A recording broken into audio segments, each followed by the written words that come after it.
They taught us the gods descended from the sky. But what if they climbed out of ruins?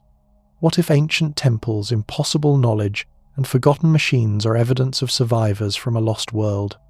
Records vanish, cities burn, names remain. Across tablets, myths, and monuments, something doesn't fit. Who were they before they were worshipped? And why was their past erased? The first names that survived the breaks in history. In southern Mesopotamia, the earliest surviving writing is practical rather than narrative. Clay tablets from Uruk and nearby sites, dated to the late 4th millennium BCE, record measures of grain, beer, textiles, and labour. Several of these documents include the sign later read as Dinga, placed before a name to mark it as divine. In the Iana precinct at Uruk, excavated in the early 20th century, administrative tablets appear alongside seal impressions that show processions and temple scenes. The record is not a tale of meetings. It is a routine of offerings where divine names function as recipients within a managed economy. By the mid-3rd millennium BCE, divine names appear in more categories of text. At Farah, near the ruins of Shuruppak in modern Iraq, scribal tablets dated around 2600 BCE preserve early god lists and lexical exercises. At Abu Salabik, north of Nippur, school tablets include hymns and short passages that later generations classified as myth. These pieces are often small, written quickly, and corrected by a teacher's hand. Their purpose is visible in the format: repeated sign drills, standardized phrases, and copied lines that could be memorized. The gods in these materials are attached to places, temples, and functions, and the writing treats those attachments as ordinary. Many of the best-known Mesopotamian stories about gods survive in later copies made for libraries. The Epic of Gilgamesh is preserved in a standard Akkadian form compiled in the late 2nd millennium BCE, with major manuscripts from the library assembled by the Assyrian king Ashurbanipal at Nineveh in the 7th century BCE. Archaeologists recovered many of these tablets in the 19th century at Kuyunjik, and the broken pieces were later joined by museum work. The poem includes a flood episode and scenes of divine decision-making, but the physical evidence points to scribal selection and arrangement. The tablets carry colophons, series titles, and the marks of copying, and they sit within an archive whose purpose was storage and reference. In the Aegean, evidence for divine names exists earlier than the later poetic texts that describe the Greek gods.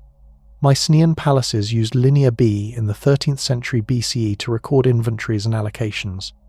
At Pylos, Thebes, and Knossos, the tablets include theophoric personal names and offerings to deities such as Poseidon and Zeus. The documents were not meant to last. Their survival is tied to fire. The palace is burned and the clay hardened. The writing stops at the same time that palatial administration ends, leaving a snapshot of religion embedded inside accounting.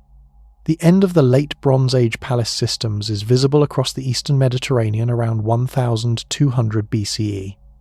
Many sites show destruction layers, abandonment, or sharp reductions in administrative activity. At Ugarit on the Syrian coast, excavations uncovered archives of cuneiform tablets, including letters that describe urgent conditions and interrupted shipments. The city was destroyed and its writing tradition at that location ended.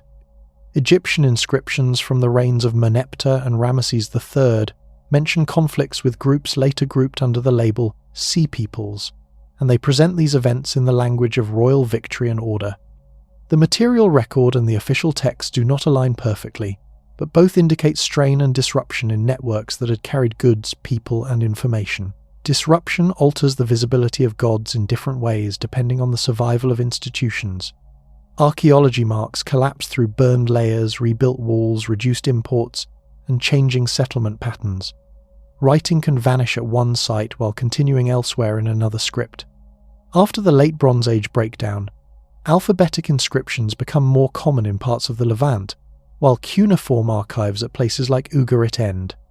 In Greece, writing disappears for centuries after the fall of the palaces, and later Greek literature is separated from the Bronze Age by a long interval. Shrines, figurines, and continued offerings remain visible, but the administrative naming of gods in tablets does not. Flood narratives provide a clear example of how older memory is framed in texts.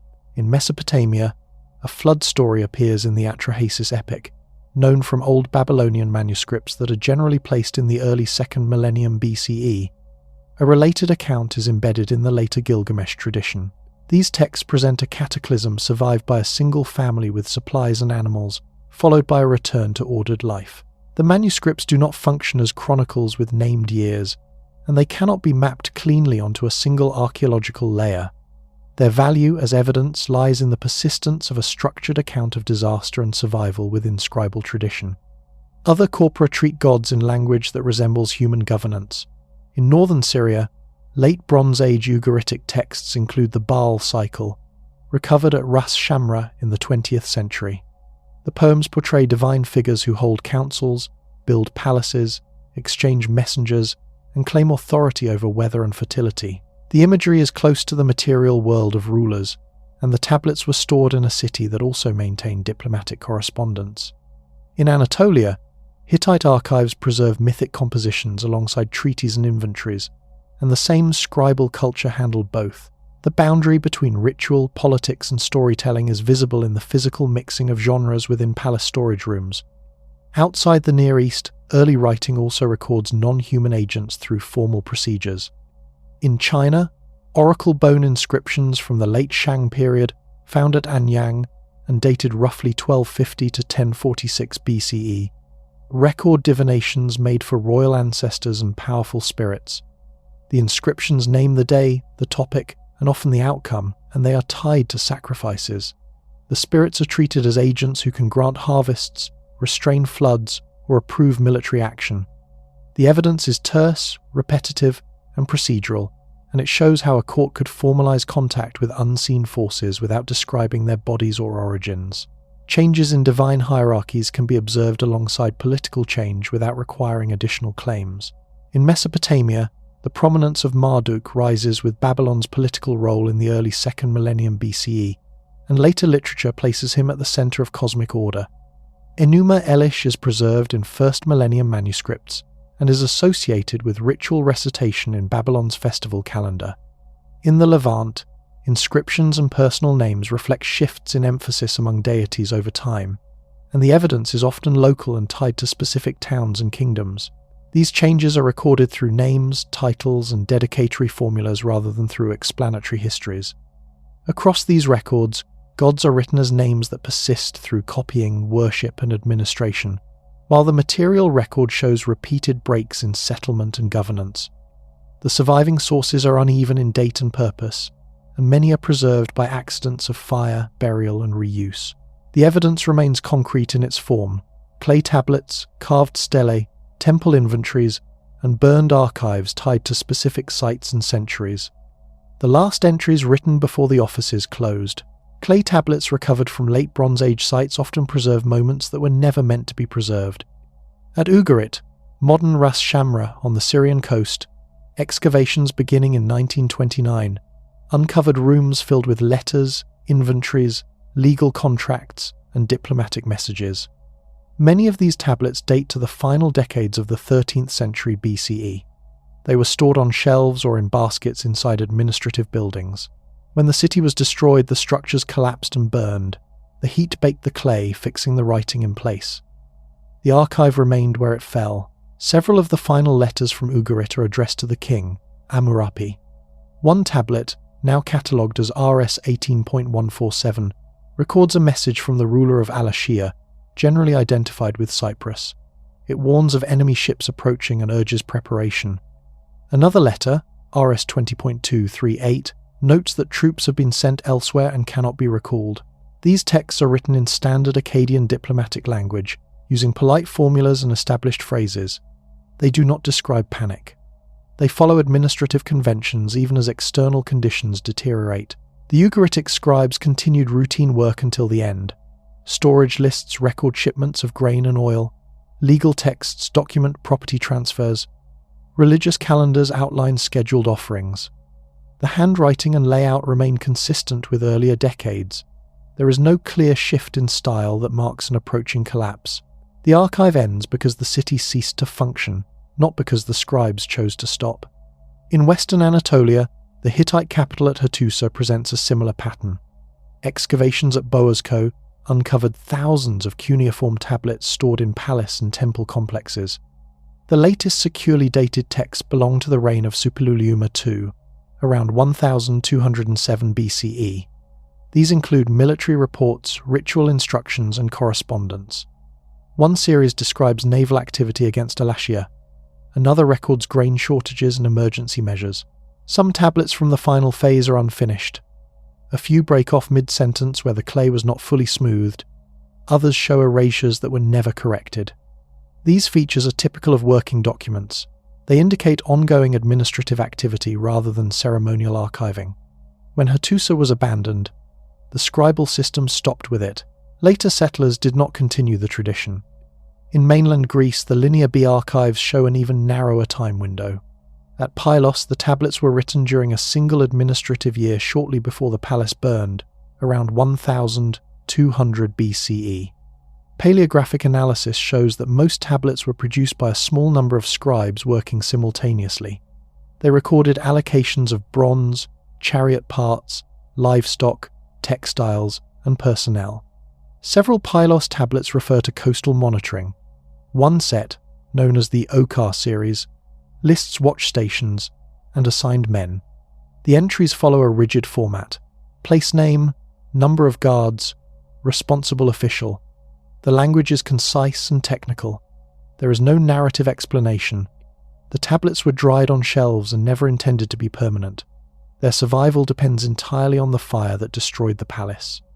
At Knossos, earlier Linear B tablets from the 14th century BCE show similar features. They record offerings to sanctuaries, wool production, and land tenure. The archive ends abruptly when the palace complex was abandoned. Later Greek writing does not resume until centuries afterward, using a different script and different administrative conventions. In Egypt, the situation differs because writing continues after the Late Bronze Age disruptions. However, certain document series still show interruptions. The Amarna letters, written in Akkadian during the 14th century BCE, record diplomatic exchanges between Egypt and Near Eastern rulers. They stop when the capital moved from Akhetaten back to Memphis and Thebes. The change in political center resulted in the abandonment of the archive. No formal closure appears in the texts. At Deir el Medina, the workers' village near the Valley of the Kings, ostraka and papyri preserve daily records from the New Kingdom. Toward the end of the 20th dynasty, around 1100 BCE, pay records and legal complaints show increasing irregularity.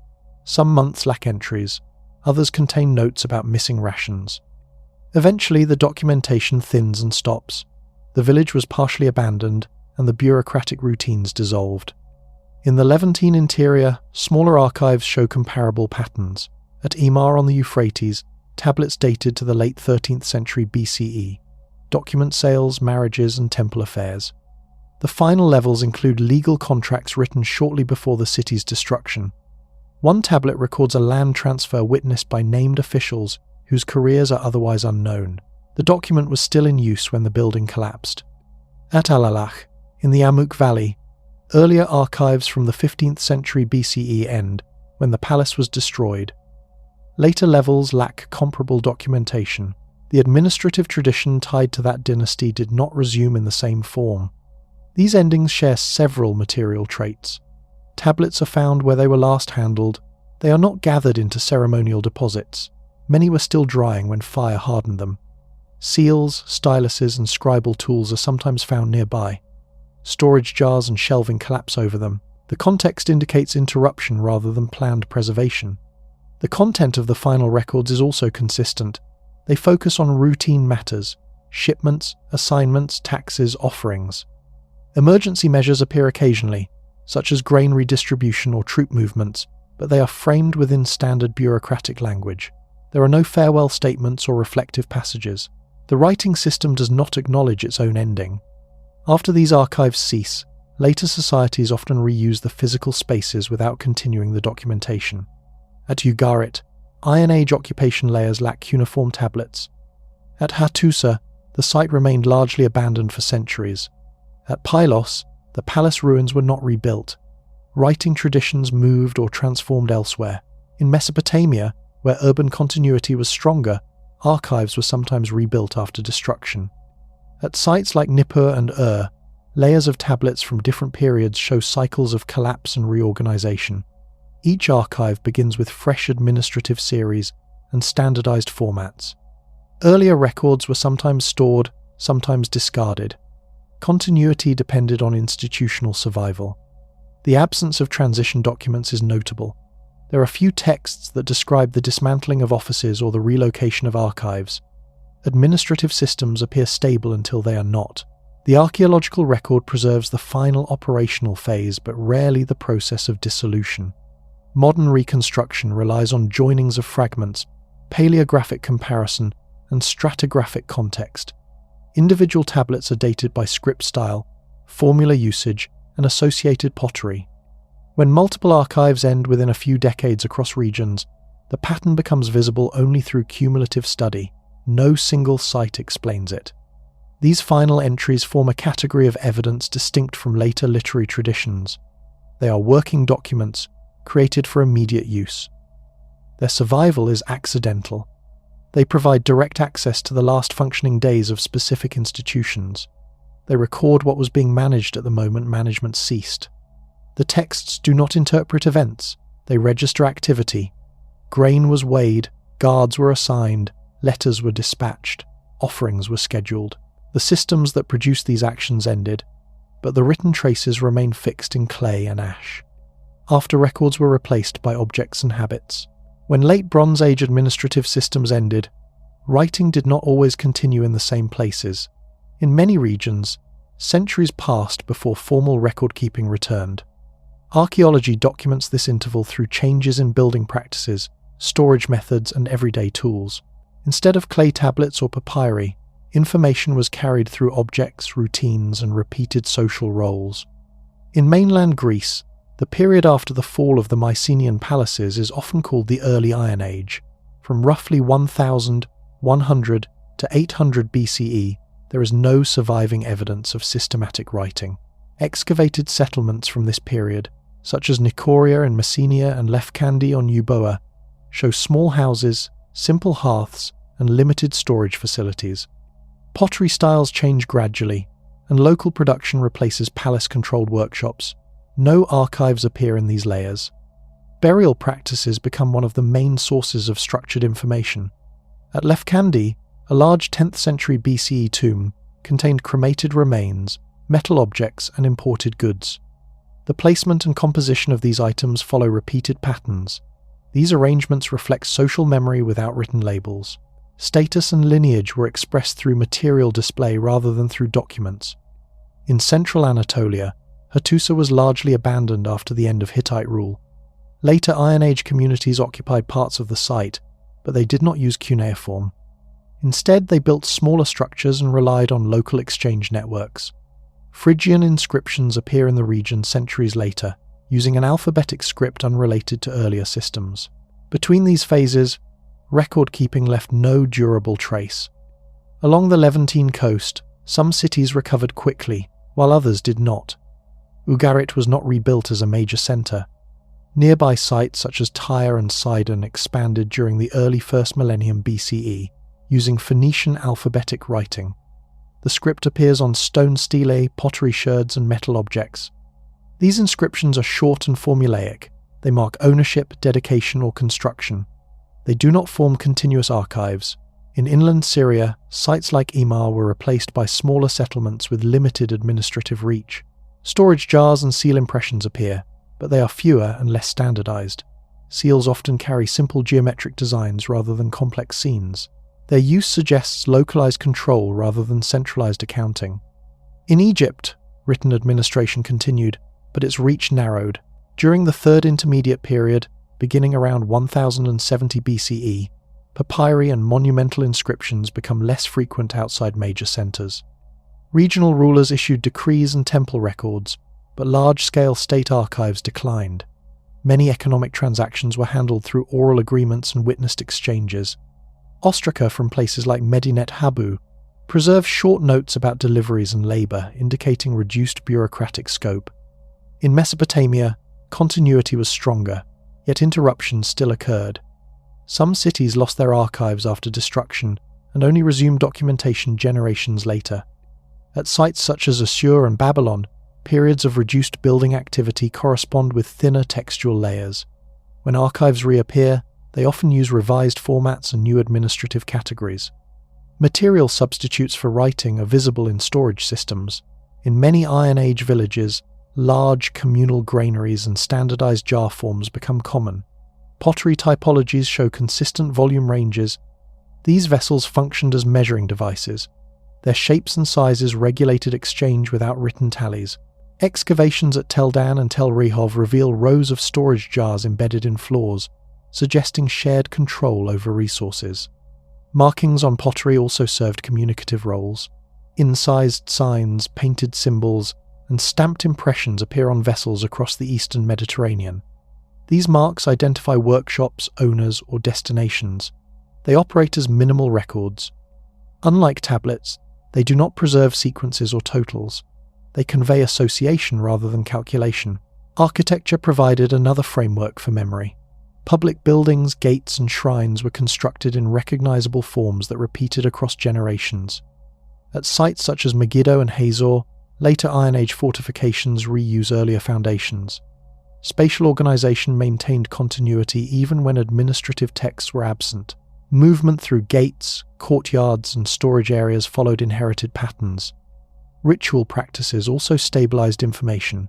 Calendars of festivals, offerings, and processions were transmitted through repetition. In Greece, later poetic traditions preserved sequences of sacrifices and seasonal observances that likely originated earlier. These were learned through participation rather than through reading. Similar processes operated in Levantine temples, where priests memorized procedures tied to specific altars and spaces. Personal names provide another line of evidence. In periods without extensive archives, names recorded on seals, graffiti, and later inscriptions often preserve older religious elements. Theophoric components, referring to deities, persist even when temples change. This continuity indicates that certain conceptual frameworks survived independently of record offices.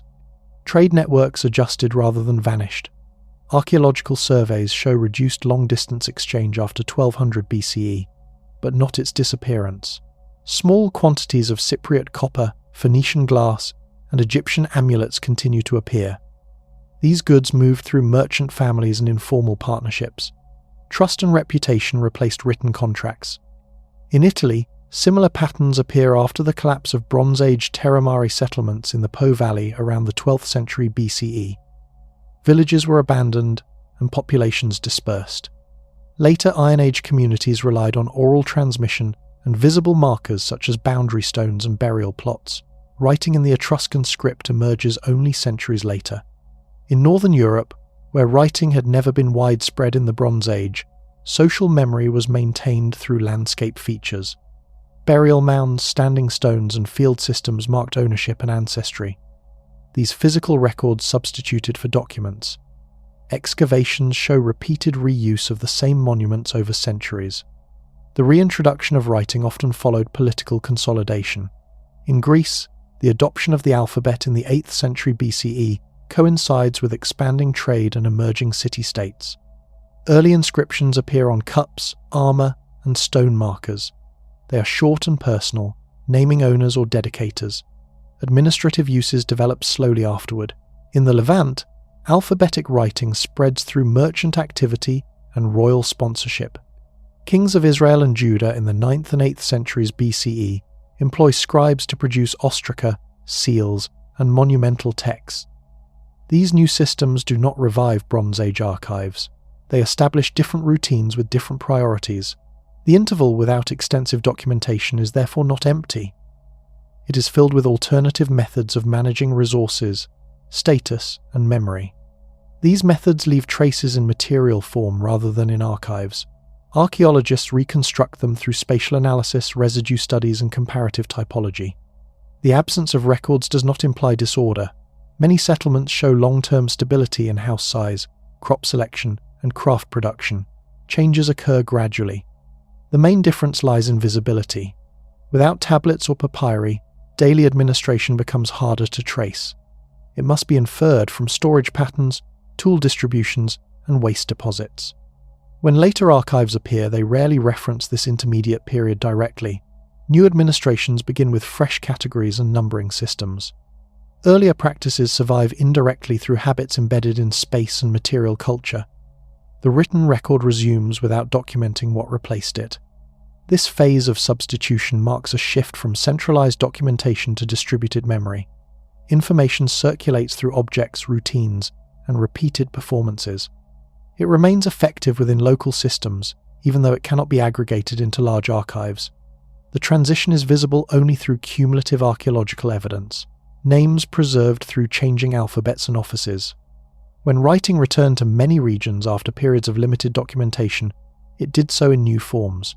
Scripts, materials, and administrative habits differed from those of earlier systems. Yet within these changes, older names continued to appear. Deities, rulers, and places known from earlier records were reintroduced into written language through revised spellings and new conventions. The continuity is visible not through uninterrupted archives, but through recurring references embedded in fresh formats. In Greece, alphabetic writing appears in the 8th century BCE, several centuries after the disappearance of Linear B. The earliest inscriptions are short and informal. A cup from Pithecusae, dated around 740 BCE, bears a verse written in early Greek script. Other inscriptions appear on pottery, weapons, and stone markers. These texts often record personal names and dedications. Some of these names correspond to divine figures already attested in Mycenaean tablets, such as Zeus, Hera, and Poseidon, though their spellings and grammatical forms differ. Linear B tablets from Pylos record offerings to Diwi, understood as Zeus, and Postar One, identified with Poseidon. In later alphabetic Greek, these appear as Zeus and Poseidon. The phonetic structure has changed, but the core elements remain. No text explains this transition. The continuity is visible only through linguistic comparison and contextual interpretation. Homeric poetry, written down centuries after its composition, includes many of the same divine names. The Iliad and Odyssey, preserved in manuscripts from the Hellenistic and Roman periods, reflect earlier oral traditions. The gods are embedded in fixed epithets and formulaic expressions. These literary forms stabilize names and attributes that were already present in earlier administrative and cultic contexts. In the Levant, the spread of Phoenician and related alphabetic scripts during the early 1st millennium BCE created new written environments.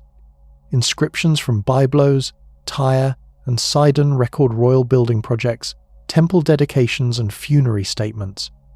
Deities such as Baal, El, and Astarte appear frequently. These names are known from late Bronze Age texts written in Ugaritic and Akkadian. Their reappearance in alphabetic form reflects continuity in cult practice despite changes in political structure. At Byblos, royal inscriptions of King Yehomilk from the 5th century BCE refer to the goddess Baalat Gebal, Lady of Byblos. The same title appears in much earlier Egyptian and Ugaritic sources. The script and language have changed, but the designation remains stable. The inscription does not present this as a revival. It assumes familiarity. In ancient Israel and Judah, inscriptions from the 9th to 7th centuries BCE preserve divine names embedded in personal names and dedicatory formulas. Ostraca from Samaria and Lachish list shipments and correspondence using Hebrew script. Many names include elements such as Yahu or El, referring to Yahweh, and El. These components appear earlier in Bronze Age West Semitic names recorded in cuneiform archives. Their persistence is visible through comparative onomastics. The Mesha stele, erected by the Moabite king Mesha in the 9th century BCE, records victories and building projects in alphabetic script. It names the god Chemosh repeatedly. Chemosh also appears in earlier Near Eastern texts, though less frequently. The stele integrates the deity into a political narrative using a new writing system, demonstrating how religious vocabulary adapted to different textual settings. In Mesopotamia, cuneiform writing continued into the 1st millennium BCE, but its internal structure changed. Neo-Assyrian and Neo-Babylonian administrations developed standardized archival practices distinct from earlier periods. Yet divine names such as Enlil, Ishtar, Shamash, and Marduk remained central. Their spellings evolved and their titles expanded, but their presence remained constant. Assyrian royal inscriptions from the reign of Sennacherib in the early 7th century BCE invoke the same deities that appear in Old Babylonian texts a millennium earlier. These inscriptions were carved in stone rather than impressed on clay, and they served monumental rather than administrative functions. The gods appear as guarantors of royal authority rather than as recipients of routine offerings. In Anatolia, after the fall of the Hittite Empire, hieroglyphic Luwian inscriptions appear in the early Iron Age. These texts, carved on stone monuments, record the activities of regional rulers. They include references to storm gods and solar deities known from Hittite religion. The names are written in a different script and embedded in local political contexts, but their identities can be traced through iconography and linguistic analysis. At Carchemish and Malatya, monuments from the 10th and 9th centuries BCE show rulers invoking Tahunza, the storm god. This figure corresponds to the Hittite Tahunt. The inscriptions do not acknowledge the earlier empire. They present continuity as an established background rather than as a recovered tradition. In Egypt, hieroglyphic writing remained in use throughout the Late Bronze and Iron Ages, but the political landscape changed. Libyan and Kushite dynasties ruled during the Third Intermediate Period. Temple inscriptions from this era continue to reference long-established deities such as Amun, Ptah, and Osiris. Changes appear in titulary and emphasis, but not in the basic religious lexicon. Priestly texts from Thebes in the 8th and 7th centuries BCE preserve ritual formulas that can be traced to New Kingdom precedents. Papyrus archives show copying and updating of older compositions. The survival of these texts depended on temple institutions rather than on centralized state administration. In southern Arabia, inscriptions from the 1st millennium BCE record divine names such as Al-Makar and Athtar. Later sources suggest that some of these deities had earlier Bronze Age counterparts, though direct textual links are limited.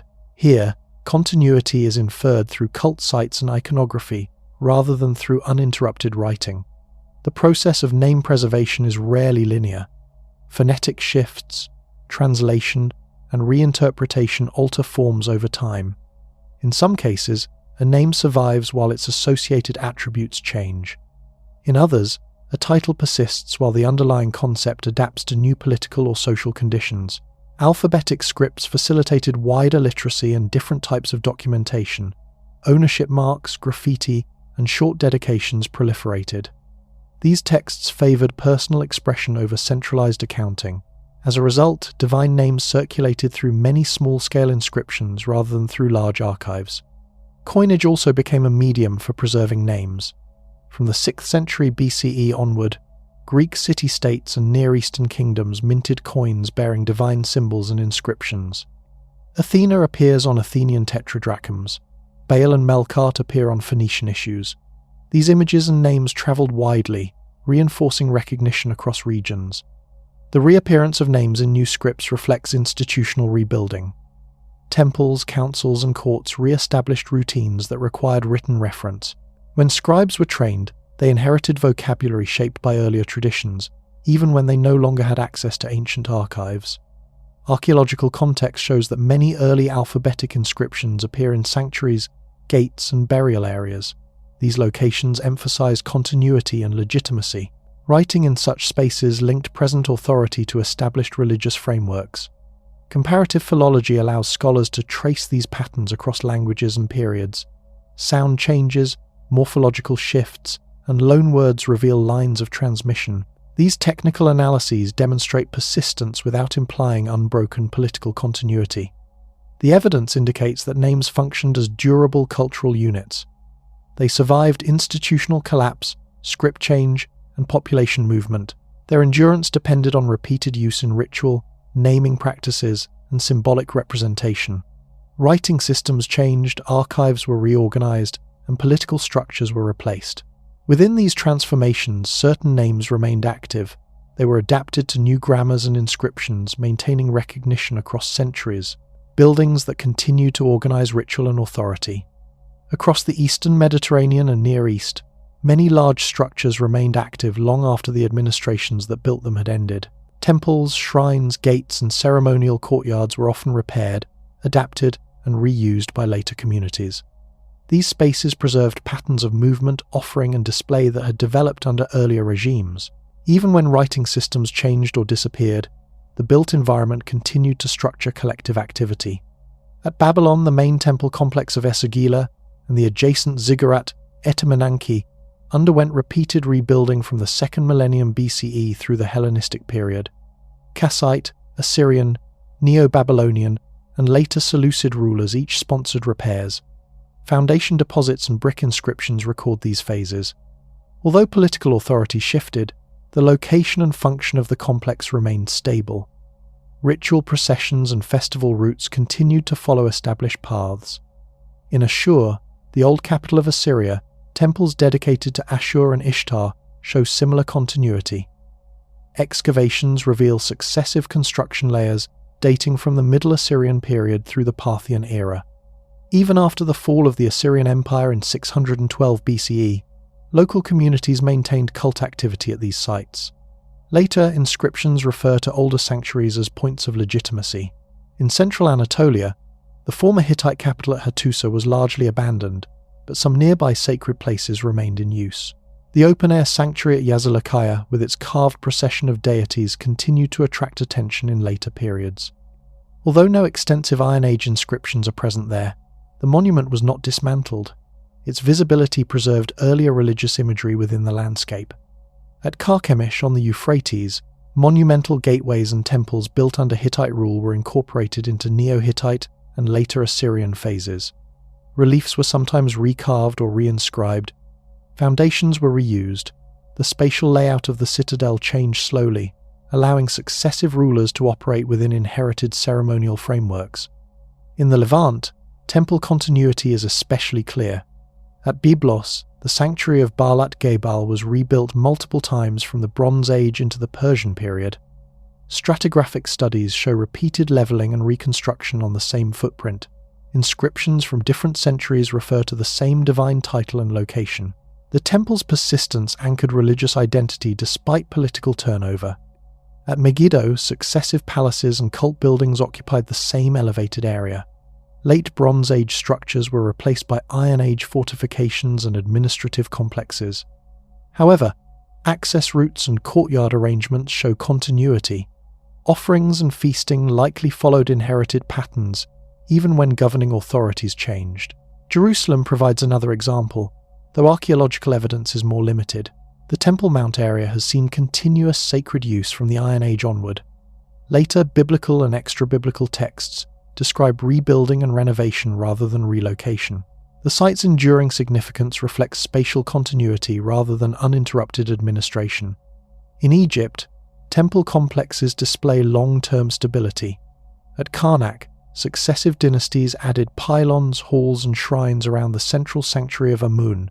Even during periods of political fragmentation, priests maintained ritual schedules. Inscriptions from Libyan and Kushite rulers emphasize restoration rather than innovation, indicating respect for inherited sacred geography. At Medinet Habu, the mortuary temple of Ramesses III was reused as a fortified settlement during later periods. Chapels remained active while surrounding spaces were adapted for housing and storage. The complex functioned simultaneously as a ritual center and a local administrative hub. In Mesopotamia, smaller cities also preserved sacred cores.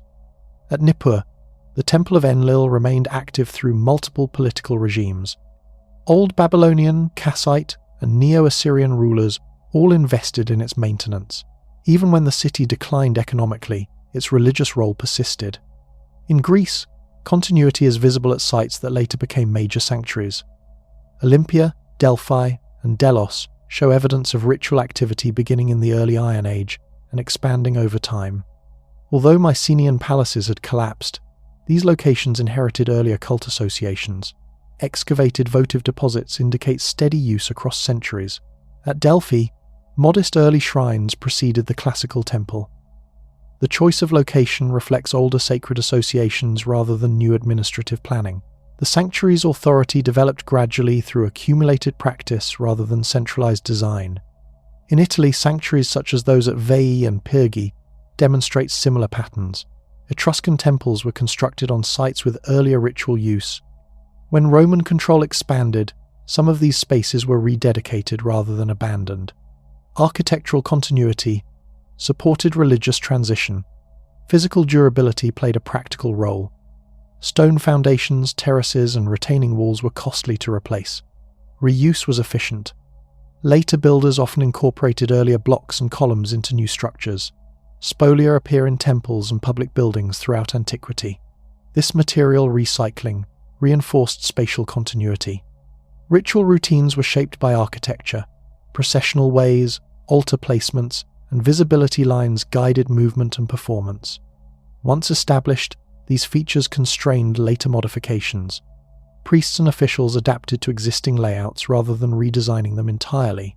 Administrative memory was embedded in space. Storerooms, offering tables, and treasury chambers organized economic activity connected to worship.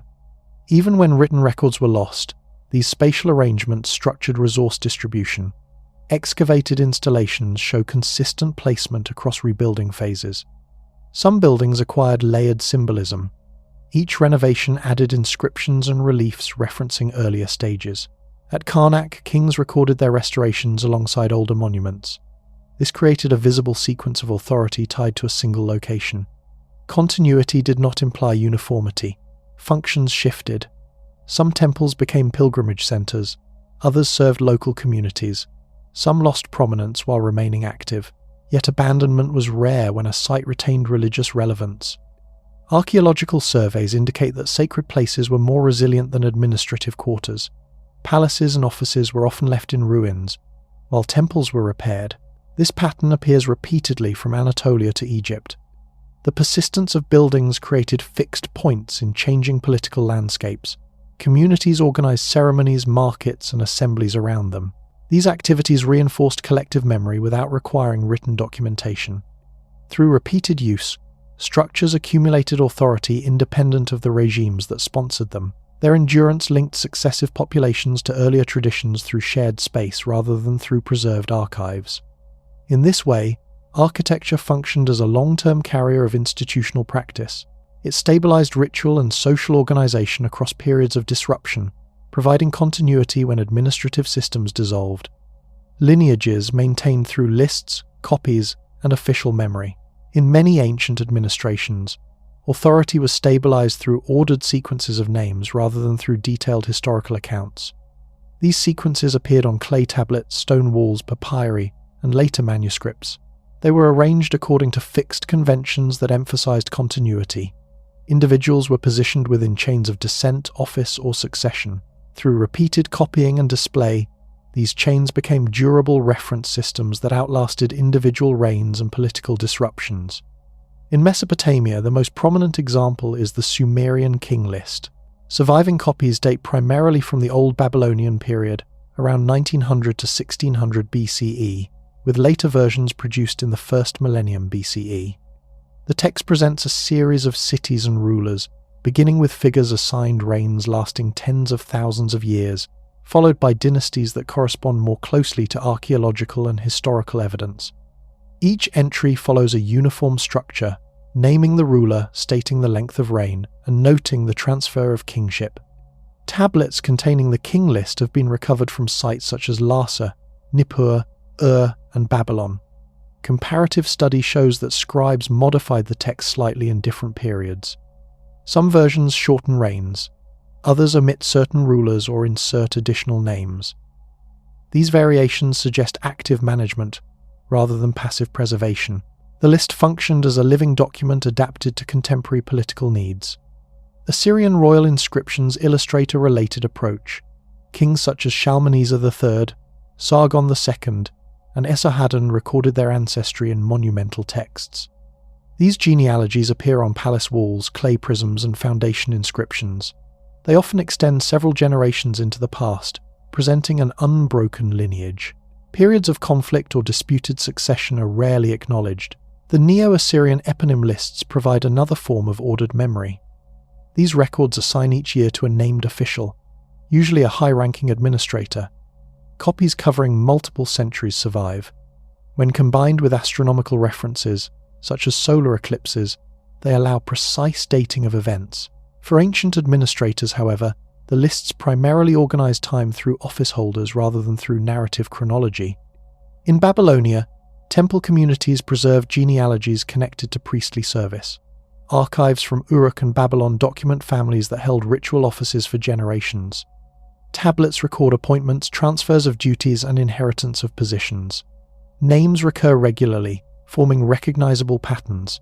These records ensured continuity in cult administration even when political authority shifted. Egyptian king lists represent another major tradition.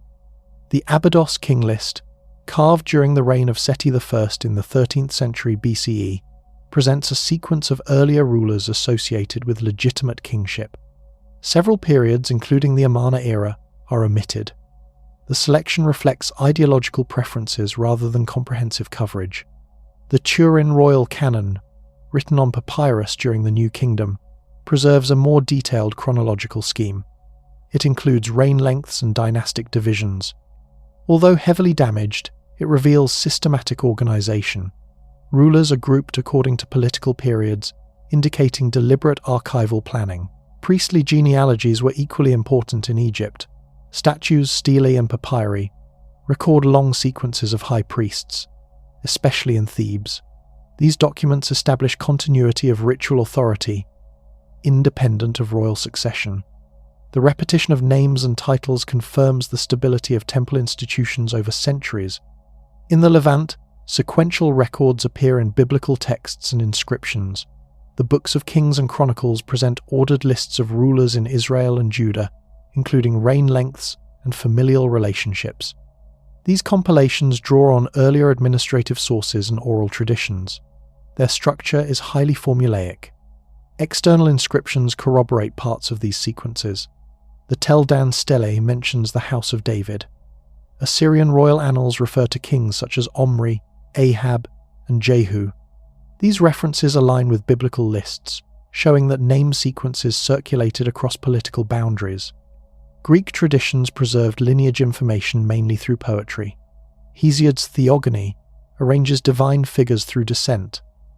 The catalogue of women traces heroic families across generations. Although composed orally and written down later, these works function as structured genealogical frameworks. City-states also maintained official lists. In Athens, records of annual archons were preserved and later compiled. Inscriptions from the classical period refer to earlier magistrates, creating extended administrative chronologies. Similar practices existed in other polis, though the evidence is fragmentary. In Anatolia, Neo-Hittite rulers used genealogies to support regional authority. Stone inscriptions from Carchemish, Zincirli, and Malatia trace descent through several generations. The format is concise and repetitive. Emphasis is placed on ancestry rather than on individual achievement. Early Roman tradition relied on annalistic and priestly lists. The Fasti Consulares recorded yearly magistrates and were displayed publicly. Although surviving versions were compiled in later periods, they preserve structured sequences extending into the early Republic. Archaeological and epigraphic data confirm portions of these traditions. These records share consistent formal characteristics. They use repetitive syntax, fixed ordering, and numerical precision. Descriptive language is minimal. Individuals are presented as positions within systems rather than as narrative actors. The emphasis remains on succession and legitimacy.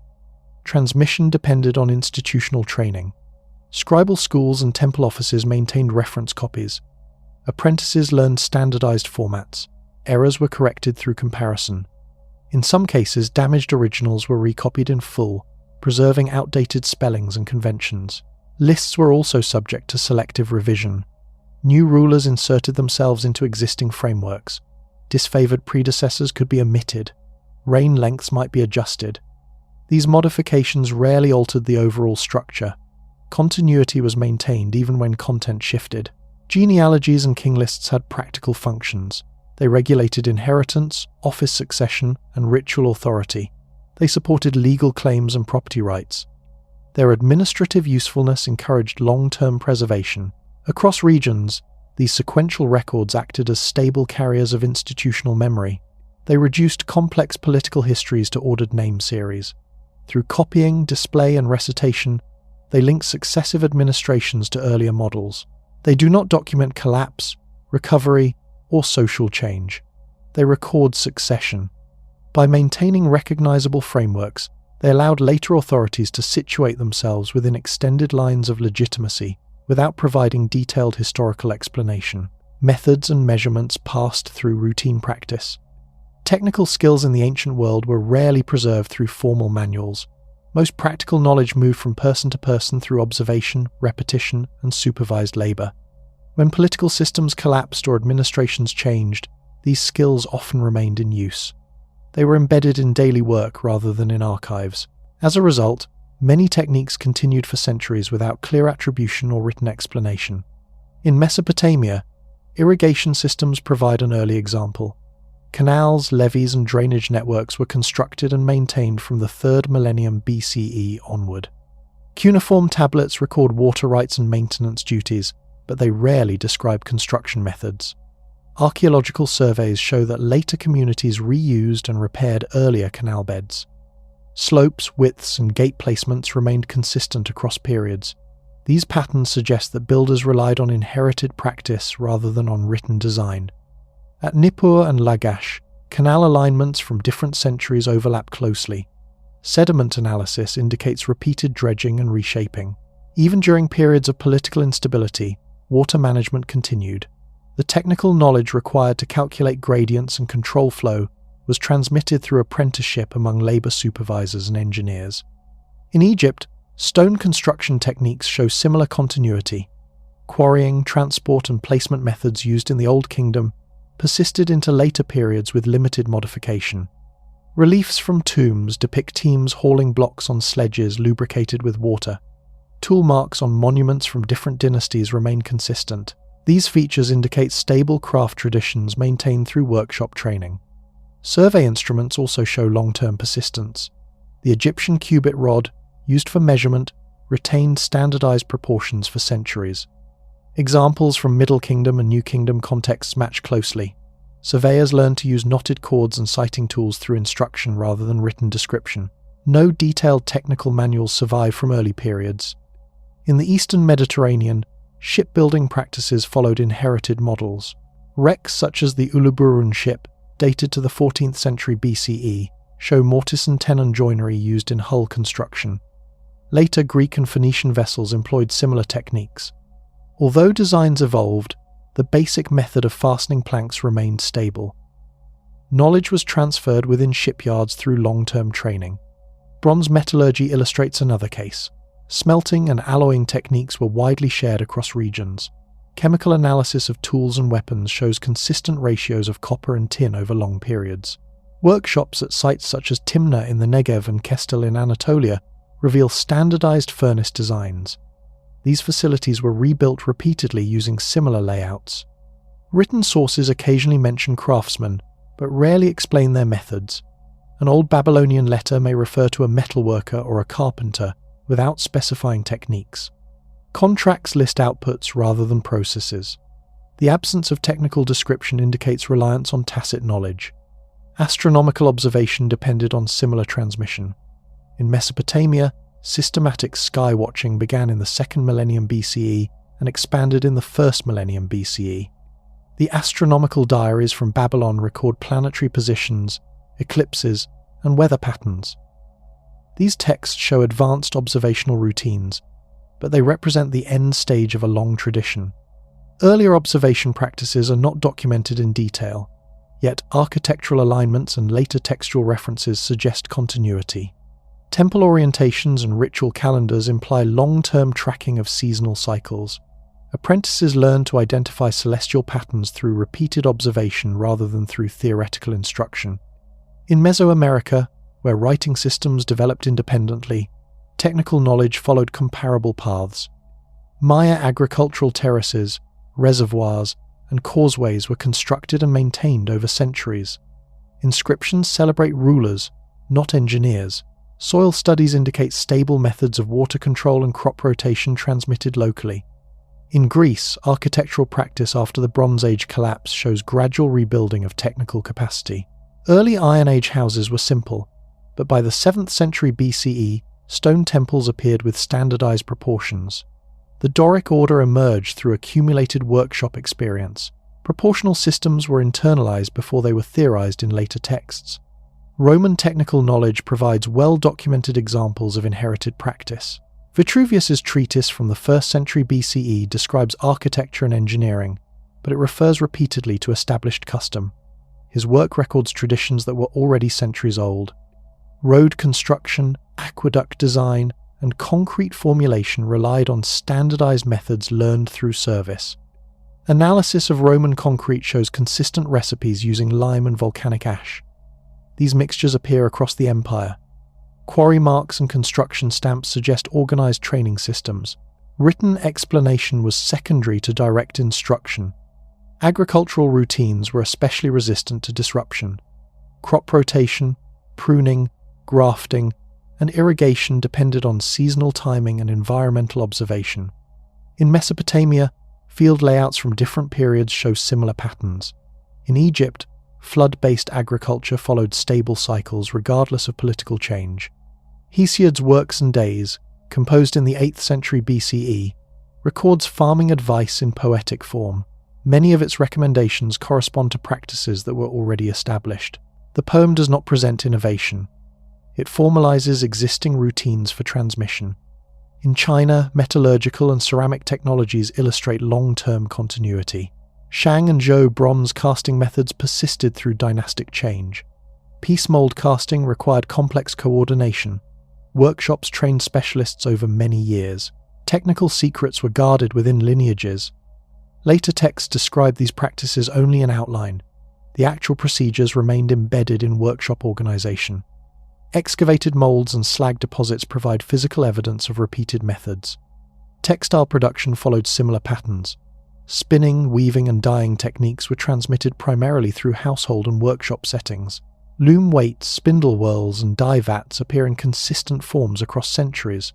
Written sources rarely document detailed processes. Navigation and wayfinding depended on experiential learning. Sailors memorized coastlines, winds, and currents. Periplus texts from later periods list ports and distances, but they summarize practices already in use.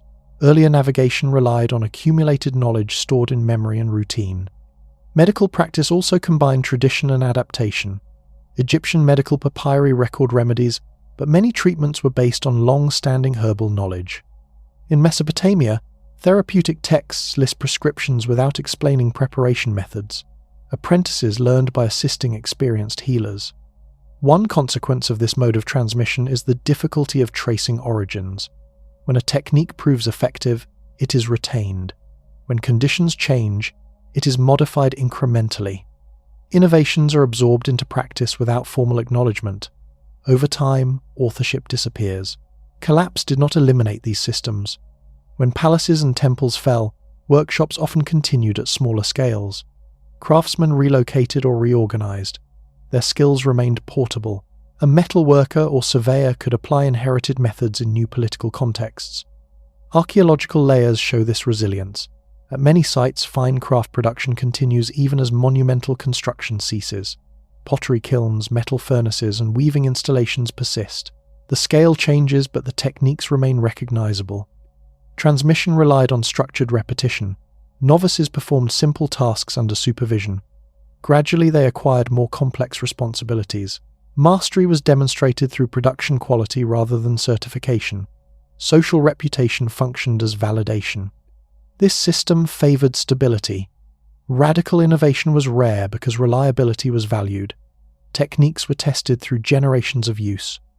Failure led to abandonment, not documentation. Successful methods became standard. Technical knowledge, therefore, formed an independent layer of continuity. It did not depend directly on royal archives or formal education. It moved through families, workshops, and local networks. Its preservation was practical rather than ideological. The material record captures this persistence through repeated tool forms, construction patterns, and production residues. These traces indicate long-term stability in how people measured, built, observed, and cultivated. Such continuity provided a functional foundation for later administrations. When new states emerged, they inherited skilled populations. Officials organized taxation and labor, but the underlying techniques already existed. In this way, practical knowledge bridged periods of political disruption. It survived without attribution, documentation, or centralized oversight. Its endurance rested on routine performance rather than on recorded theory. Time organized through repeated ceremonies and work cycles. In societies where written records were limited or intermittent, shared schedules provided a stable framework for coordination. People learned when to plant, harvest, assemble, and worship by following established sequences that had been observed for generations. These sequences were not stored in archives. They were embedded in communal routines. By returning at fixed intervals, they created a predictable structure that linked present activity to inherited practice. In Mesopotamia, temple records from the 3rd millennium BCE onwards show the importance of fixed ritual sequences. Administrative tablets from Nippur, and Lagash list offerings assigned to particular months and deities. These documents refer to named festivals that recur annually. The exact dates shift with lunar observation, but the order remains consistent. Even when archives were interrupted, later texts show the same basic sequence of ceremonies. The Akitu festival provides a well-documented example. Originally attested in Sumerian contexts and later developed in Babylon, it marked the beginning of the new year in the spring. Ritual texts from the 1st millennium BCE describe multi-day processions, recitations, and symbolic acts involving the king and priests. Earlier administrative records imply similar observances. The continuity of this cycle depended on temple personnel rather than on centralized political stability. In Egypt, the agricultural calendar followed the Nile's inundation. The year was divided into 3 seasons: Akhet, Peret, and Shemu. Each corresponded to flooding, planting, and harvest. Temple inscriptions and papyri record associated festivals and offerings. Even during periods of political fragmentation, priests maintained these schedules. The flood itself provided a natural reference point that reinforced continuity. Festival calendars from temples such as Karnak and Edfu list recurring celebrations linked to specific deities. These texts were copied and updated across dynasties. The underlying structure remained stable. Ritual roles were learned through participation. Novices followed experienced priests during processions and recitations, absorbing timing and sequence through practice. In the Levant, seasonal cycles shaped religious observance. Agricultural festivals connected to barley harvest, grape pressing, and olive production appear in biblical texts and later inscriptions. Passover, weeks, and booths are associated with specific times of year and economic activities. Although textual descriptions were compiled later, archaeological evidence for seasonal storage and processing supports long-term continuity.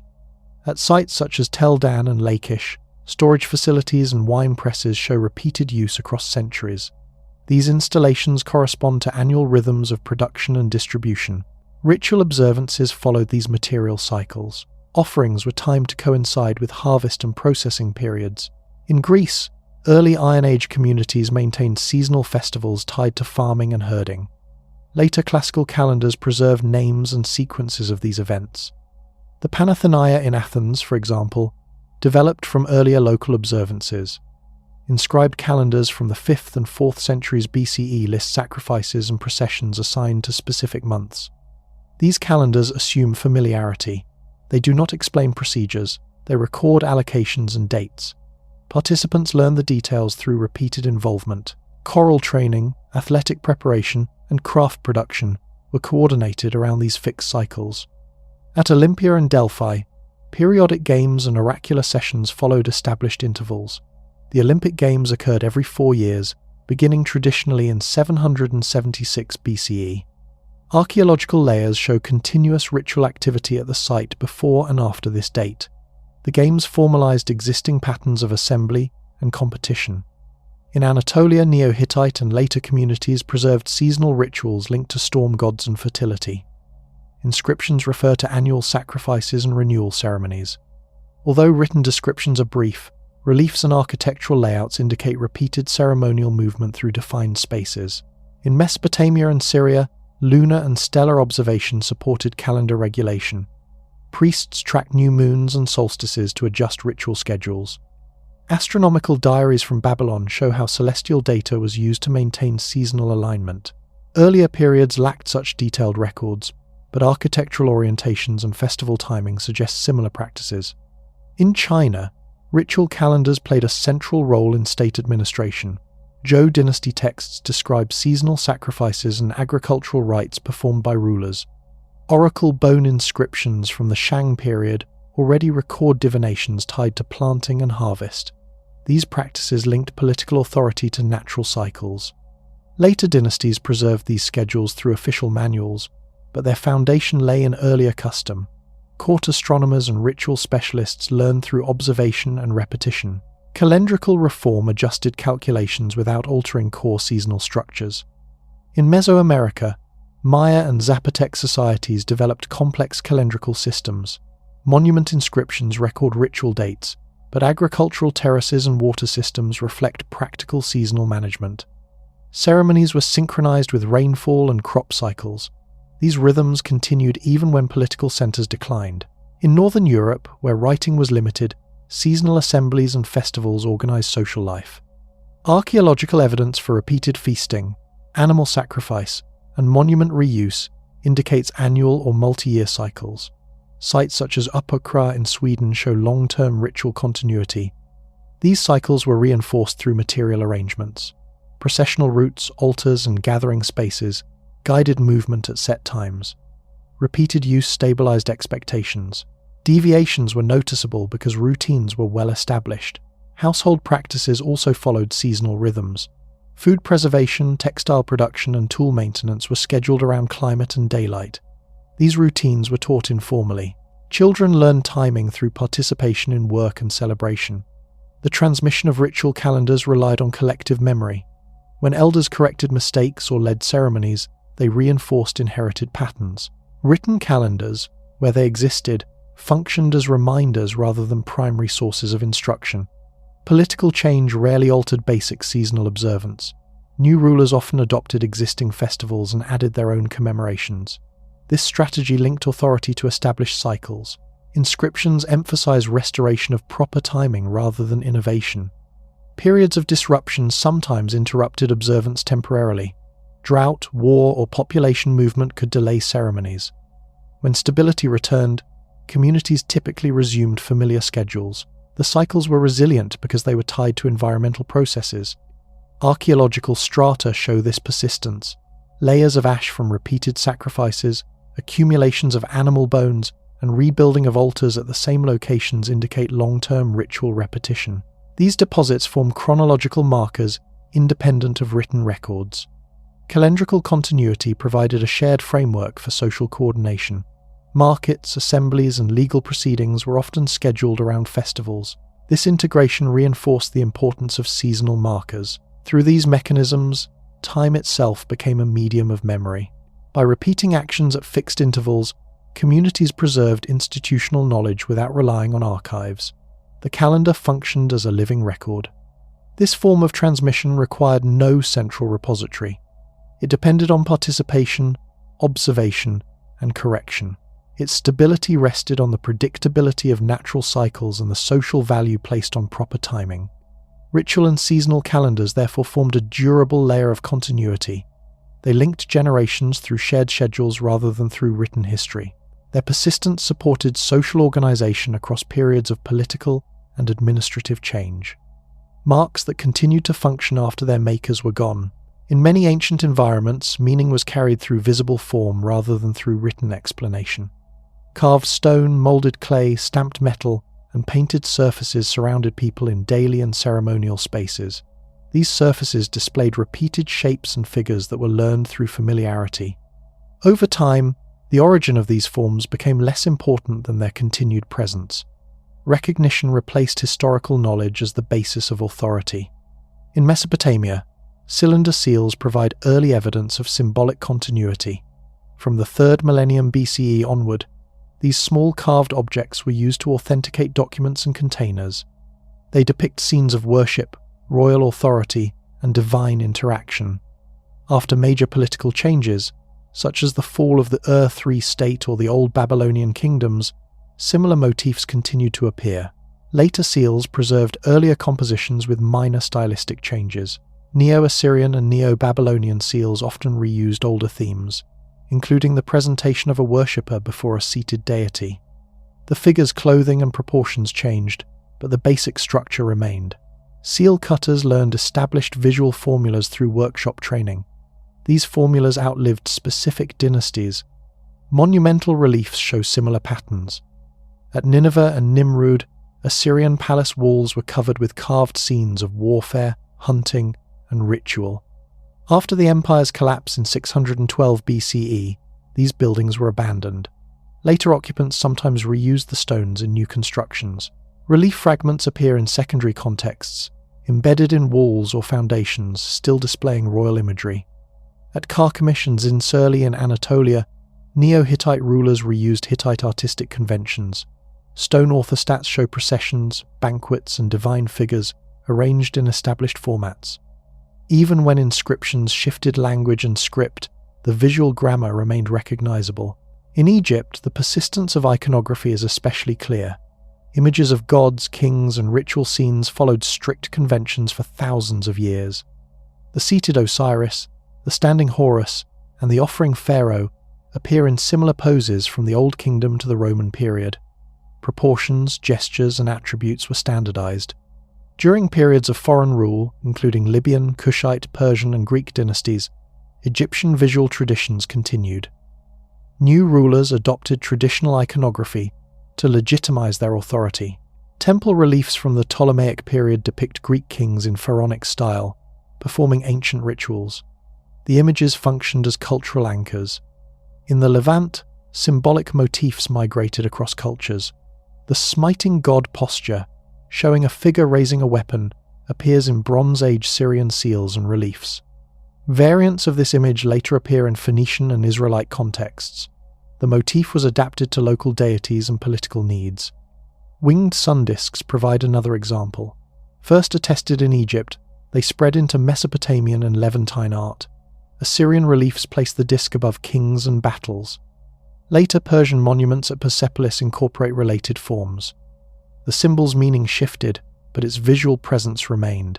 In Greece, geometric and later figural pottery preserved inherited design systems. After the Mycenaean collapse, potters developed new decorative styles, but some motifs, such as spirals and meanders, derive from earlier traditions. These patterns persisted into classical architecture and sculpture. Temple sculpture reinforced continuity. At sites such as Delphi and Olympia, votive statues accumulated over centuries. Older dedications remained visible alongside newer ones. Even when artistic styles changed, the practice of dedicating images to deities continued. In Rome, visual continuity operated through imitation and revival. Republican and imperial artists copied Greek models. Portrait styles, architectural orders, and decorative schemes were transmitted through pattern books and workshop practice. Statues of emperors adopted poses originally associated with Greek gods and heroes. Roman coinage also played a major role. Coins circulated standardized images of deities, personifications, and rulers across vast territories. Jupiter, Victory, and Roma appeared repeatedly. Even when emperors changed, the symbolic repertoire remained stable. In Mesopotamia and Iran, Achaemenid reliefs combined older Near Eastern motifs with new imperial themes. The king receiving tribute, the orderly procession of subject peoples, and the depiction of guardian figures all have precedence in earlier Assyrian and Elamite art. These forms were reorganized within a new political framework. In South Asia, Mauryan and later Buddhist art shows continuity with earlier symbolic systems. Pillar capitals, lotus motifs, and animal figures draw on pre-existing visual traditions. When political centers shifted, these symbols remained active at religious sites. In China, ritual bronzes from the Shang and Zhou periods established decorative patterns that persisted for centuries. Taoti masks, spiral bands, and geometric borders appear in modified forms in later dynasties. Even when inscriptions changed language and format, decorative grammar remained stable. Textile patterns also transmitted visual memory. Woven designs, embroidery motifs, and dye schemes were taught within families and workshops. Archaeological finds from Egypt, Central Asia, and Europe show repeated use of similar arrangements across long periods. Religious icons demonstrate particularly strong continuity. In Mesopotamia, representations of Ishtar, Shamash, and other gods followed recognizable conventions. In the Mediterranean, depictions of Athena, Apollo, and Artemis stabilized during the Archaic period and remained influential for centuries. In many cases, later communities encountered older images without knowing their original creators. Statues were reinterpreted. Reliefs were assigned new meanings. Sacred stones and carved figures were incorporated into later cults. The physical presence of the image mattered more than its historical origin. Reuse reinforced authority. By displaying inherited symbols, rulers and priests linked themselves to established traditions. Repair inscriptions often emphasize restoration of ancient images rather than replacement. Continuity was presented as legitimacy. Archaeological evidence shows that damaged statues were frequently repaired. Missing limbs were replaced, faces were recarved, paint was renewed. These interventions extended the functional life of images far beyond their initial production. Visual transmission relied on repetition and imitation. Apprentices copied master designs. Workshops preserved templates. Errors were corrected through comparison with accepted models. Over time, variation occurred within stable boundaries. Symbolic durability was also supported by material choices. Stone, metal, and fired clay resisted decay. Even fragmentary remains could still communicate form and status.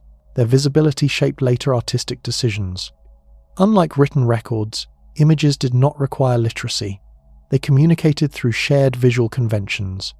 This accessibility increased their resilience during periods of administrative breakdown.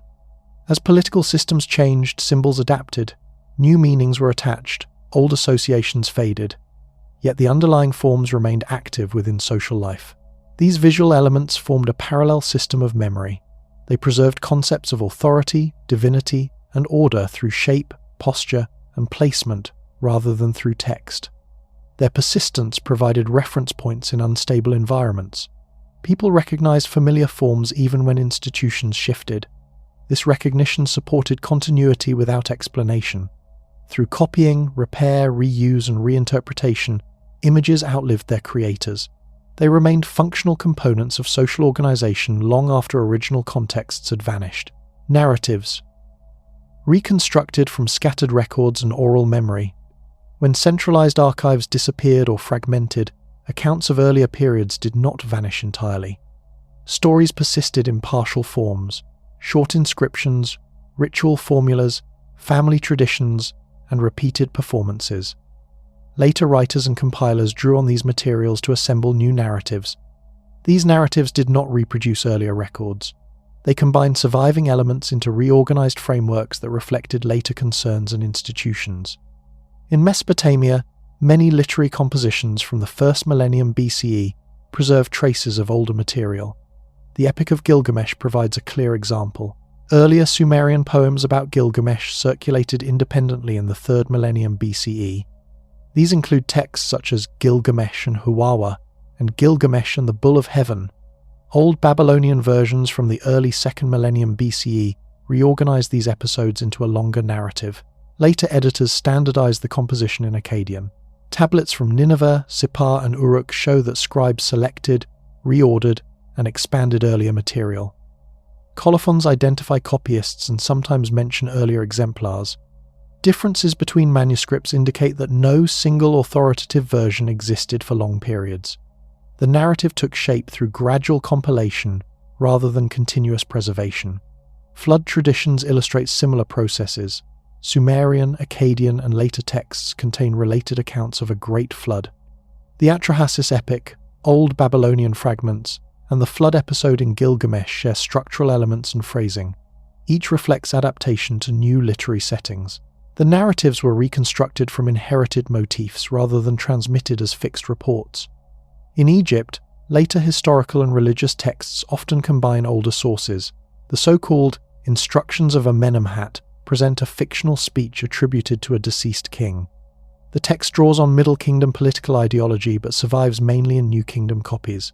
Its form reflects later educational use rather than original composition context. Temple inscriptions from the Ptolemaic period frequently incorporate archaic language and references to earlier kings. These texts were assembled from temple archives, oral tradition, and existing monuments. The result is a layered narrative that connects current rulers with distant predecessors. In the Levant, Biblical literature shows extensive evidence of compilation. Books such as Genesis, Kings, and Chronicles incorporate genealogies, court records, prophetic sayings, and oral traditions. Linguistic analysis indicates multiple stages of editing. Some sections preserve early material, others reflect later political and theological priorities. The Deuteronomistic history, often dated to the late 7th and 6th centuries BCE, reorganizes older traditions into a continuous account of Israel and Judah. Assyrian and Babylonian inscriptions confirm certain names and events, but the biblical narrative arranges them within a structured moral and political framework. Earlier fragments were reshaped to fit later interpretive models. In Greece, epic poetry provides another case of reconstruction. The Iliad and Odyssey were composed within an oral tradition that preserved formulaic phrases and recurring scenes. These poems were written down in the late 8th or 7th century BCE, long after the Mycenaean palaces had fallen. They contain references to Bronze Age material culture alongside Iron Age social practices. Archaeological evidence shows that some details correspond to earlier periods, such as boars' tusk helmets and certain burial customs. Other elements reflect later conditions. The poems combine material from different eras into a unified narrative. Their coherence is the result of repeated recomposition rather than archival transmission. Hesiod's works also illustrate this process. The Theogony arranges divine genealogies into an ordered system. Many of its components likely derive from older Near Eastern and local traditions. The poem assembles these elements into a structured account suited to its audience and performance context. In Anatolia, later Lydian and Phrygian traditions incorporated fragments of Hittite memory. Place names, cult sites, and heroic figures preserved older associations. Written narratives are limited, but inscriptions and later Greek accounts suggest that regional histories were reconstructed from incomplete sources. In Rome, early historical writing relied heavily on fragmentary records. The destruction of early archives during the Gallic sack in the 4th century BCE limited access to original documentation. Later historians such as Livy and Dionysius of Halicarnassus reconstructed early Roman history from priestly lists, family traditions, monuments, and treaties. The annalistic tradition arranged these materials into yearly sequences. Gaps were filled through analogy and interpretation. Legendary and historical elements were combined. The resulting narratives provided continuity despite limited primary evidence. Chinese historical writing shows comparable patterns. Sima Qian's records of the Grand Historian, compiled in the 1st century BCE, draws on court archives, inscriptions, oral accounts, and earlier chronicles. For early dynasties, documentation was sparse. Sima Qian organized available material into chronological and biographical sections. Later historians continued this practice. Official dynastic histories combined administrative records with anecdotal material. When earlier documents were missing, compilers relied on transmitted traditions. These traditions were standardized through repeated copying. In Mesoamerica, post-classic Maya and Aztec codices preserve reconstructed histories. The Dresden, Madrid, and Paris codices contain calendrical and ritual information alongside mythic narratives. Colonial period texts, such as the Popol Vuh, record earlier traditions that had circulated orally. These works were assembled after major political disruptions. Their authors combined remembered stories, ritual knowledge, and surviving glyphic conventions. The narratives reflect continuity through reconstruction rather than direct transmission. Across regions, similar mechanisms appear. Fragmentary inscriptions preserve names. Monuments preserve events in compressed form. Ritual texts preserve sequences. Oral traditions preserve character types and plot structures. Later writers integrate these elements into extended accounts. The process involves selection. Some materials are retained, others are omitted. Contradictory traditions may be harmonized. Inconsistent chronologies may be adjusted. These decisions are rarely explicit in the final texts. Material evidence supports this pattern. Manuscripts often contain marginal notes, corrections, and alternative readings. Some tablets preserve parallel versions of the same episode. These features indicate ongoing editorial activity. Transmission through education reinforces reconstruction. Scribal schools taught standard compositions. Students copied excerpts rather than entire archives. Over time, these excerpts became primary reference points. Larger narratives were rebuilt around them. Performance contexts also shaped reconstruction. Oral recitation favored memorable structures and repeated motifs. Material that fit these patterns was preserved more easily. Less adaptable information tended to disappear. Political and religious institutions influenced narrative form. Rulers sponsored histories that emphasized legitimacy.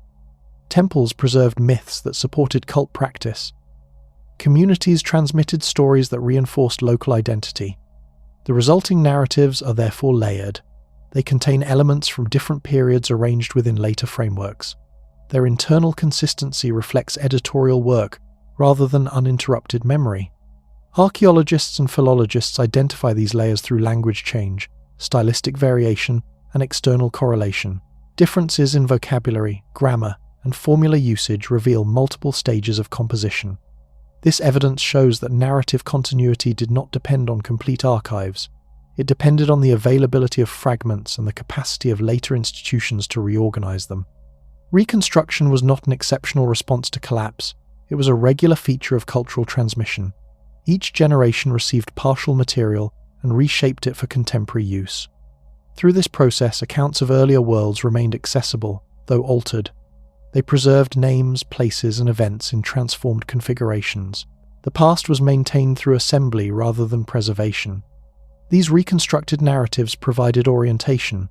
They connected present communities to earlier periods without requiring complete documentation. Their authority rested on recognized elements embedded in new structures. Ruins understood through inference, legend, and reuse. Large, abandoned structures often remained fixed within landscapes long after their original functions had ended. Stone walls, eroded platforms, collapsed roofs, and broken reliefs continued to occupy space without accompanying explanation. Later communities encountered these remains as visible facts rather than as historical records. Understanding developed through daily contact, local stories, and practical reuse. Meaning emerged from familiarity and adaptation rather than from preserved documentation. In Mesopotamia, long-occupied settlements formed large mounded sites known today as tells. Cities such as Uruk, Ur, and Babylon accumulated layers of mud brick, debris, and rebuilding over millennia. After periods of decline, these mounds remained prominent features on the plain. Later, inhabitants recognized them as ancient places but often lacked detailed knowledge of their origins. First millennium BCE texts sometimes refer to earlier cities in broad or symbolic terms, linking them to legendary rulers rather than to specific historical periods. At Babylon, earlier palaces and temples were already in partial ruin by the Hellenistic era. Visitors arriving with Alexander the Great in 331 BCE saw collapsed structures and unfinished restorations. Greek authors such as Strabo and Diodorus Siculus described these remains using a combination of observation and second-hand reports. Their accounts mix accurate architectural detail with speculation and inherited stories. In Assyria, the capitals of Nineveh and Nimrud were largely abandoned after 612 BCE. Over time, vegetation and sediment covered many structures. By the 4th century BCE, their identities were no longer widely recognized. Xenophon, traveling through the region, recorded passing large ruined cities without naming them. The remains were understood as traces of a powerful but unnamed past. In Egypt, monumental architecture remained especially visible. Pyramids, temples, and colossal statues continued to dominate the landscape for thousands of years. Later Egyptian inscriptions and guide traditions sometimes attributed these structures to semi-legendary kings. Greek writers recorded explanations provided by local informants, which combined historical memory with mythic interpretation. During the Roman period, many Egyptian monuments were still in use, while others were repurposed. Temple blocks were reused in fortifications. Obelisks were transported to Mediterranean cities.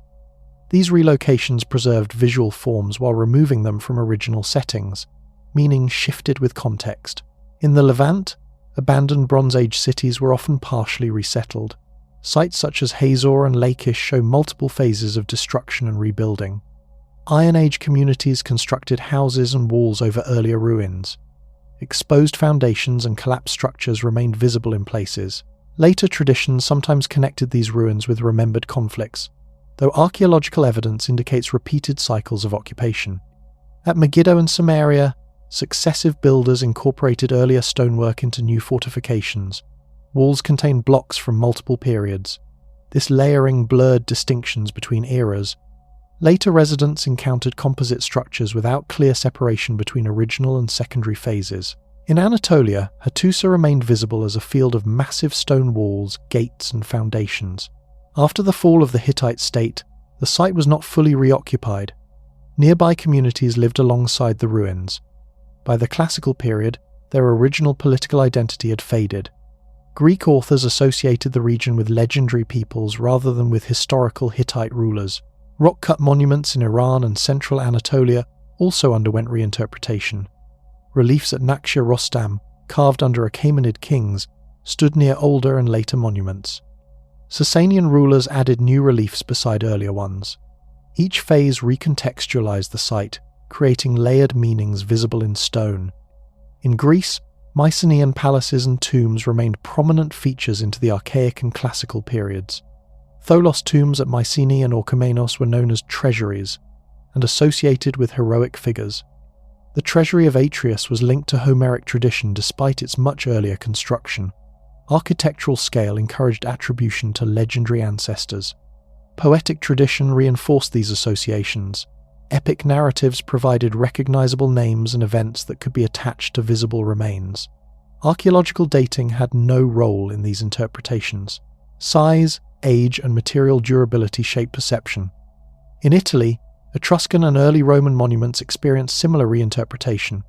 Tombs, drainage systems, and fortifications were reused and modified.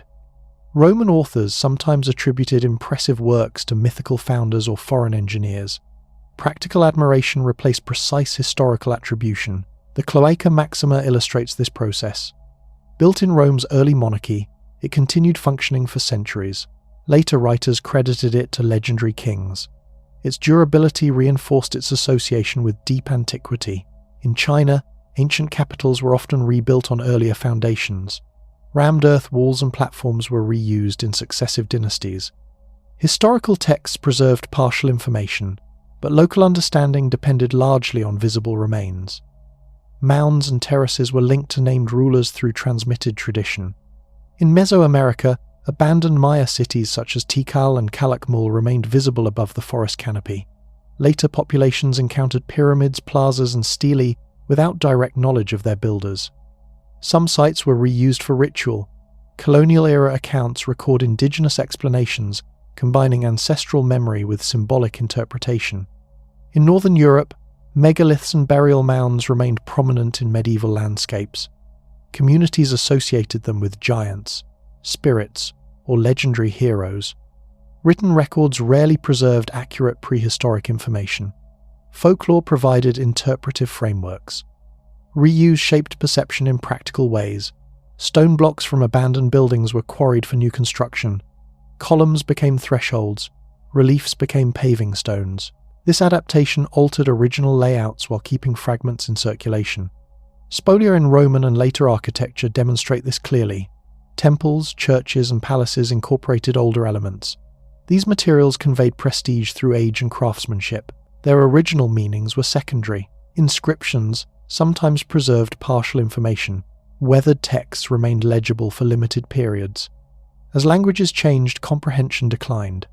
Unreadable scripts encouraged symbolic rather than historical interpretation. Pilgrimage and visitation influenced understanding. Sites associated with famous figures attracted travelers. Paths, markers, and guide traditions developed. These practices stabilized certain explanations while excluding others.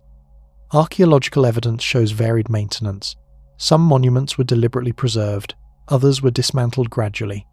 Preservation often depended on ritual or administrative relevance. Natural processes altered ruins. Roof collapses filled rooms. Wind deposited sediment. Plants disrupted masonry. These changes modified appearance and accessibility. Later builders sometimes misunderstood altered forms, mistaking buried floors for platforms or filled corridors for solid walls. Written histories occasionally attempted systematic interpretation. Classical and medieval authors compiled lists of ancient sites. Their information relied on hearsay and selective sources. Accuracy varied widely. Despite limitations, ruins functioned as durable reference points. They marked boundaries, routes, and gathering places. Settlement patterns often adjusted around them. Through repeated encounter, communities developed shared explanations. These were transmitted orally and through custom. Over time, they became part of regional identity. Ruins acted as material prompts for historical imagination. They encouraged reconstruction of the past using available cultural tools. Complete information was not required. Visibility and continuity of place were sufficient. Interpretation reflected contemporary needs. Political groups used ruins to support claims. Religious institutions incorporated them into sacred landscapes. Families connected them to ancestral narratives. Understanding accumulated in layers. Each generation added meanings. Earlier interpretations were modified or replaced. Physical remains provided continuity while conceptual frameworks changed.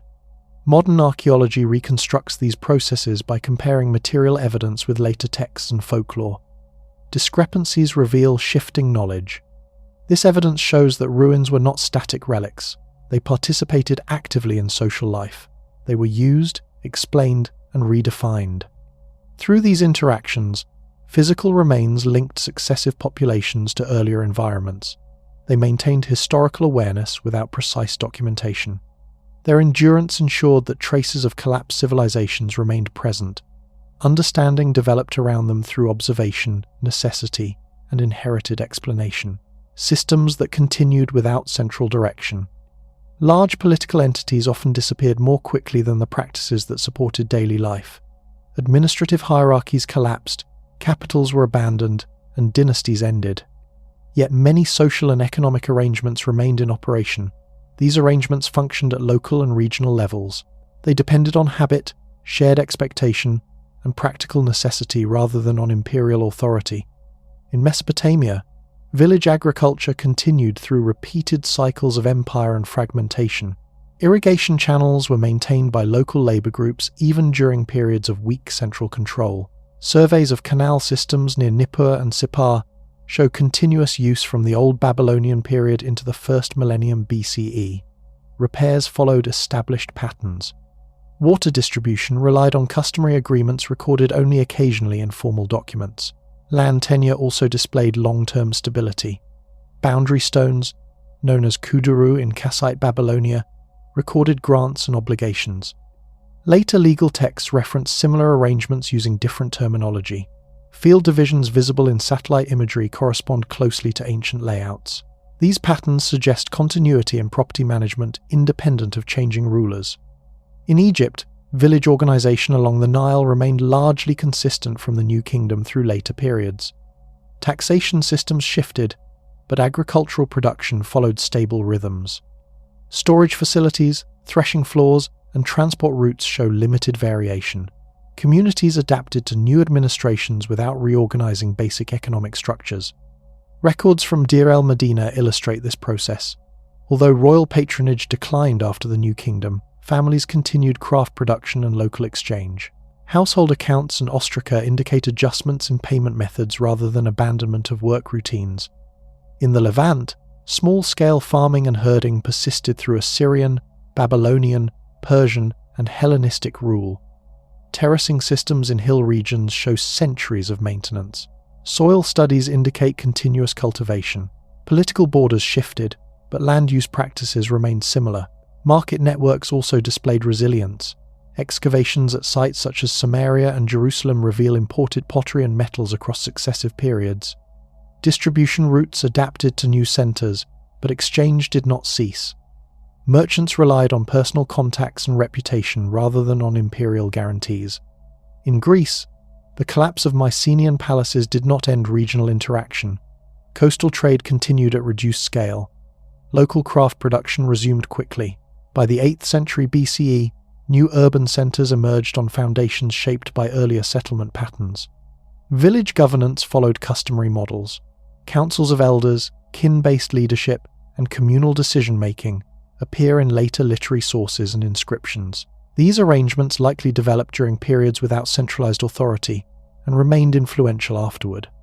In Anatolia, rural communities maintained agricultural and pastoral systems through the fall of the Hittite Empire and the rise of Neo-Hittite and later states. Field systems and seasonal movement routes show continuity. Political change affected tribute and military service more than everyday subsistence. In China, dynastic transitions often disrupted court administration but left village organization intact. Household registration systems changed in form, yet local leaders continued mediating labor and tax obligations. Archaeological surveys show stable settlement distributions across multiple dynastic periods. Granary systems illustrate this persistence. Community storage facilities were rebuilt repeatedly on the same sites. Grain management followed established procedures regardless of ruling house. These institutions buffered populations against administrative instability. In Mesoamerica, city-states rose and fell, but agricultural terraces, water reservoirs, and road systems continued functioning. After the decline of classic Maya centers, smaller communities reused infrastructure. Farming and exchange networks adapted without requiring centralized coordination. In Northern Europe, long-distance political structures were limited, yet local systems remained stable. Field boundaries, seasonal grazing routes, and communal resource management persisted for centuries. Later medieval documents often record arrangements that had much older origins. Craft production also showed long-term continuity. Pottery styles changed gradually, but workshop organization remained consistent. Kiln locations, clay sources, and firing techniques were reused across generations. Apprenticeship systems transmitted skills without reference to political authority. Textile manufacture followed similar patterns. Loom types and spinning tools changed slowly. Household production and regional specialization continued through periods of upheaval. Archaeological deposits reveal uninterrupted sequences of tool forms. Legal customs operated independently of written codes. In many regions, dispute resolution relied on local assemblies and precedent. Written law codes were imposed and withdrawn, but customary practice often prevailed. Contracts from different periods reflect similar formulas adapted to new administrative languages. Religious practice reinforced social stability. Local shrines, seasonal festivals, and household rituals persisted even when state cults declined. Offerings, vows, and commemorations followed inherited models. These practices maintained communal cohesion. Family structures contributed to continuity. Marriage patterns, inheritance customs, and naming conventions changed slowly. Genealogical memory supported social organization without formal documentation. Kinship networks mediated access to land, labor, and protection. Transportation routes also endured. Roads, river crossings, and mountain passes remained in use despite political change. Later empires often adopted existing networks. Archaeological mapping shows repeated rebuilding of bridges and way stations on ancient alignments. Urban layouts demonstrate similar persistence. Street grids, market areas, and water systems were reused after destruction. New administrations repaired rather than replaced them. Spatial organization limited the range of possible change. In many cases, collapse affected scale rather than structure. Large bureaucracies disappeared. Smaller units continued operating. Tax collection became localized. Military organization fragmented. Production and exchange adjusted accordingly. Written records tend to emphasize moments of crisis and transition. Archaeological evidence emphasizes continuity. Houses were rebuilt. Fields were replanted. Workshops reopened. Life resumed within familiar frameworks. These systems were maintained through social learning. Children observed work routines. New members learned obligations through participation. Correction occurred informally. Stability depended on shared expectation rather than enforcement. Adaptation occurred within narrow limits. Tools improved. Crops diversified. Techniques shifted. Yet core arrangements remained recognizable. Innovation was absorbed into existing structures. The durability of these patterns explains how later states could form quickly. New rulers encountered functioning communities. Tax systems and labor networks could be reorganized rather than created from nothing. Administrative overlays rested on older foundations. Historical sources rarely describe this continuity directly. They focus on rulers, wars, and reforms. The persistence of everyday systems must be inferred from material remains and comparative study. Long-term surveys reveal that settlement density, field use, and resource management often changed gradually. Sudden collapse at the political level did not produce equivalent disruption at the local level. This resilience reflects practical necessity. Food production, shelter, and exchange could not pause. Communities preserved what worked. ineffective arrangements were modified quietly. Over centuries, these processes created deep structural stability. Empires appeared and disappeared. Dynasties rose and fell. Underlying patterns endured. Archaeological sequences demonstrate this endurance through repeated rebuilding on the same footprints. Environmental data confirms sustained land use. Tool assemblages show continuity and function. These observations indicate that historical change operated on multiple levels. Political institutions were fragile. Social and economic routines were robust. The persistence of these routines did not require conscious preservation. It resulted from repeated use. Each generation inherited systems through participation. In this way, everyday practice formed the longest-lasting component of ancient societies. It connected periods of prosperity and collapse through uninterrupted activity. The material record preserves this continuity in subtle forms: worn thresholds, repaired channels, reused foundations, and standardized tools. Together, these traces document how communities sustain themselves across centuries of transformation. They show that collapse altered frameworks of authority, not the basic organization of life. If you enjoyed this, like the video and subscribe for more. Share it with someone who loves history and mysteries and leave a comment with your thoughts.